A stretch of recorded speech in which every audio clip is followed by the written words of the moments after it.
ಇಂದಿರಾ ಗಾಂಧಿ ಅವರಿರ್ಬೋದು, ರಾಜೀವ್ ಗಾಂಧಿ ಅವರಿರ್ಬೋದು, ಅಮೇರಿಕಾದ ನೆಲದ ಮೇಲೆ ಅಮೇರಿಕನ್ ಪ್ರೆಸ್ಸಿಗೆ ಅವು ಪ್ರೆಸಿಡೆಂಟ್ ಅವ್ರ ಪಕ್ಕದಲ್ಲಿ ಕೂತಾಗ, ರಿಚರ್ಡ್ ನಿಕ್ಸನ್ ಇರ್ಬೋದು, ಬೇರೆಯವರು ಇರ್ಬೋದು, ಪಕ್ಕದಲ್ಲಿ ಕೂತಾಗ the Indian prime minister has told that we believe in global equality. ನಮ್ಮ ವಿದೇಶ ನೀತಿ ಏನಿದೆ, ಎಲ್ಲರ ಜೊತೆನೂ ಒಳ್ಳೆ ಸಂಬಂಧಗಳನ್ನು ಮೇಂಟೈನ್ ಮಾಡೋದಿದೆ. ನಿಮ್ಮದು ಅವ್ರದ್ದು ಏನೇ ಜಗಳ ಇರ್ಬೋದು, ಆದರೆ ನಮ್ಮ ಸ್ಟ್ಯಾಂಡ್ ಏನಿದೆ ನಾನ್ ಅಲೈನ್ಮೆಂಟ್ ಮೂಮೆಂಟಿಂದ ಬಂದಿರೋದು, ನಾವು ಎಲ್ಲರಿಗೂ ಸಮಾನವಾಗಿ ನಾವು ಕಾಣ್ತೀವಿ ಅಂತ ಹೇಳುವ ಧೈರ್ಯ ಇತ್ತು. ಈಗ ನಮ್ಮ ವಿದೇಶಾಂಗ ನೀತಿ ಏನಿದೆ ಅದು ನಮ್ಗೆ ಗೊತ್ತಾಗ್ತಾ ಇಲ್ಲ. ನೀವು ಗುತ್ತಿಗೆ ಮೇಲೆ ಅಮೇರಿಕ ಕೊಟ್ಟಿದ್ದೀರಾ. ನಿನ್ನೆ ನೋಡಿ, ನಿಮ್ಮ ಹರ್ದೀಪ್ ಸಿಂಗ್ ಪುರಿ ಅವರ ಅಫಿಷಿಯಲ್ಸ್, ಅಂದರೆ ನಿಮ್ಮ ಆಯಿಲ್ ಮಿನಿಸ್ಟ್ರಿಯಿಂದ ಒಂದು ಮೀಟಿಂಗ್ ಮಾಡ್ತಾರೆ. ಮೀಟಿಂಗ್ ಮಾಡಿಬಿಟ್ಟು ನಾವು ರಷ್ಯಾದಿಂದ ಕಚ್ಚಾ ತೈಲ ತಗೋಬೇಕು, ಇಲ್ಲಿ ಇರಾನಿಂದ ಬರ್ತಾ ಇಲ್ಲ, ನಾವು ಅಮೇರಿಕಾಗೆ ಮನವಿ ಮಾಡ್ಕೋಬೇಕಾಗುತ್ತೆ ಅಂತ ಹೇಳ್ತಾರೆ. ಒಫಿಷಿಯಲ್ ಸ್ಟ್ಯಾಂಡ್ ಇದು. ಅಂದರೆ ನಾವು ಯಾರಿಂದ ಖರೀದಿ ಮಾಡಬೇಕು, ಯಾರ ಜೊತೆ ವ್ಯಾಪಾರ ಮಾಡಬೇಕು, ಯಾರ ಜೊತೆ ಸಂಬಂಧ ಇಟ್ಕೋಬೇಕು, ಅಮೇರಿಕ ಕೇಳಿ ಮಾಡ್ಬೇಕಾ ನಾವು? ಅಂದರೆ ಇದೇನು ಇವ್ರದ್ದೇನು? ಮತ್ತೆ ಮೋದಿಯವರು ಏನು ಮಾಡ್ತಾ ಇರೋ? ಮತ್ತೆ ಎಷ್ಟು ದೇಶ ಸುತ್ತಿದ್ದಾರೆ ಇವರು?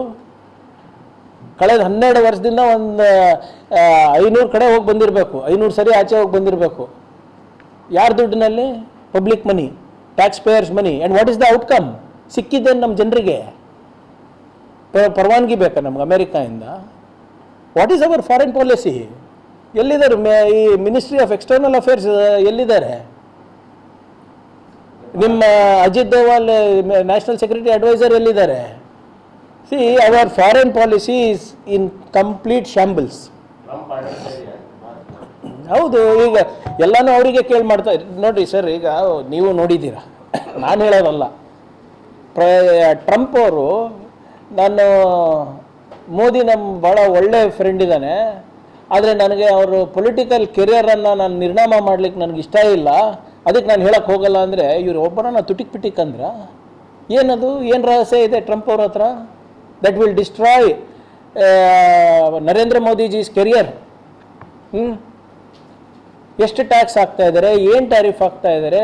100% ಹಾಕಿದ್ರು ಮಾಸ್ಟರ್ ಸ್ಟ್ರೋಕು, 50% ಇಳಿಸಿದ್ರು ಮಾಸ್ಟರ್ ಸ್ಟ್ರೋಕು, 16% ಇಳಿಸಿದ್ರು ಮಾಸ್ಟರ್ ಸ್ಟ್ರೋಕು. ಏನು ನಡೀತಾ ಇದೆ ಸರ್? ಏನು ಇದು ನಮ್ಮ ಜನರ ಜೊತೆ ಚಲ್ಲಾಟ ಅಲ್ವಾ?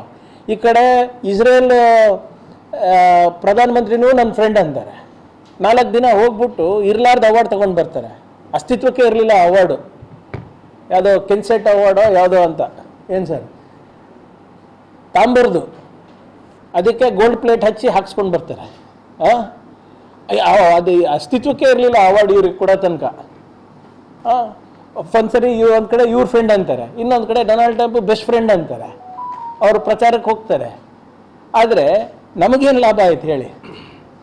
ಸೊ ಇದು ನೀವು ಹೇಳ್ದಂಗೆ ವಿದೇಶಾಂಗ ನೀತಿಯನ್ನು ನಮ್ಮ ನರೇಂದ್ರ ಮೋದಿಯವರು ನಮ್ಮ ದೇಶದ ಹಿತಾಸಕ್ತಿ ಎಲ್ಲನೂ ಅಡ ಇಟ್ಟಿದ್ದಾರೆ. ಟ್ರಂಪಿಗೆ ಹೆದರ್ತಾ ಇದ್ದಾರೆ. ಯಾಕೆ ಹೆದರ್ತಾ ಇದ್ದಾರೆ ಗೊತ್ತಿಲ್ಲ. ಇಂದಿರಾ ಗಾಂಧಿ ಅವರು ಇರ್ಬೋದು, ಮೋದಿ, ನಮ್ಮ ಮನಮೋಹನ್ ಸಿಂಗ್ ಅವರು ಇರ್ಬೋದು, ಅಮೇರಿಕಾದ ರಾಷ್ಟ್ರಪತಿಗಳ ಎದುರುಗಡೆ ಹೇಳ್ತಾ ಇದ್ರು, ಇರಾಕಲ್ಲಿ ನೀವು ಏನು ಮಾಡ್ತಾ ಇದ್ದೀರಾ ತಪ್ಪು, ಇರಾನಲ್ಲಿ ಏನು ಮಾಡ್ತಾ ಇದ್ದೀರಾ ನೀವು ತಪ್ಪು ಅಂತ ಹೇಳೋಷ್ಟು ಧೈರ್ಯ ನಮ್ಮ ಲೀಡರ್ಗಳಿತ್ತು. ಯಾವುದು? ಕೇಂದ್ರ ಸರ್ಕಾರ ಖಂಡಿಸಲೇ ಇಲ್ಲ. ಅದು ದ್ವಂದ್ವ ನೀತಿ ಇದ್ರೆ ನಾನೇನು ಮಾಡೋಕ್ಕಾಗ್ತದೆ ಸರ್? ಅವ್ರ ಕಡೆ ಖಂಡಿಸೋದಿರ್ಬೋದು ಅಥವಾ ಏನು ಮಾಡೋದಿದೆ ಅವ್ರು ಹೇಳಬೇಕಲ್ಲ. What is your foreign policy? Are you with Israel or against Israel? Are you ಏನು ನೀವು ಅಮೇರಿಕ ಮಾಡ್ತಾ ಇರೋದು ಕರೆಕ್ಟ್ ಅಂತ ಇದ್ದೀರಾ, ತಪ್ಪು ಅಂತ ಇದ್ದೀರಾ? ಅದು ಅವ್ರು ಹೇಳಬೇಕಲ್ಲ. ನಮ್ಮದಂತೂ ಕ್ಲಿಯರ್ ಇದೆ, ನಾನ್ ಅಲೈನ್ಮೆಂಟ್ ಮೂವ್ಮೆಂಟ್ ಇದೆ. ಯಾರಿದ್ರೂ ಅವ್ರದ್ದು ಸಮಸ್ಯೆ ಅದು. ನಮ್ಮ ರಾಜ್ಯಕ್ಕೆ ನಮ್ಮ ರಾಷ್ಟ್ರಕ್ಕೆ, ನಮ್ಮ ಜನರಿಗೆ ತೊಂದರೆ ಆಗಬಾರ್ದು ಅಷ್ಟೇ. ನೀವೊಂದು ಕಡೆ ಇಸ್ಲಾಮಿಕ್ ಕಂಟ್ರೀಸಿಗೆ ಬೈತೀರಾ, ಆದರೆ ಅವ್ರ ಜೊತೆ ಎಲ್ಲ ವ್ಯಾಪಾರ ಮಾಡ್ತೀರಾ. ಪಾಮ್ ಆಯಿಲ್ ಎಲ್ಲಿಂದ ಬರ್ತದೆ ಸರ್? ಕಚ್ಚಾ ತೈಲ ಎಲ್ಲಿಂದ ಬರ್ತದೆ ಸರ್? ಸೊ ಏನು ನಮ್ಮ ವಿದೇಶಾಂಗ ನೀತಿ ಇದೆಯಾ ಇಲ್ಲ ಅದೇ ಗೊತ್ತಿಲ್ಲ ಅಲ್ಲ ಜನರಿಗೆ.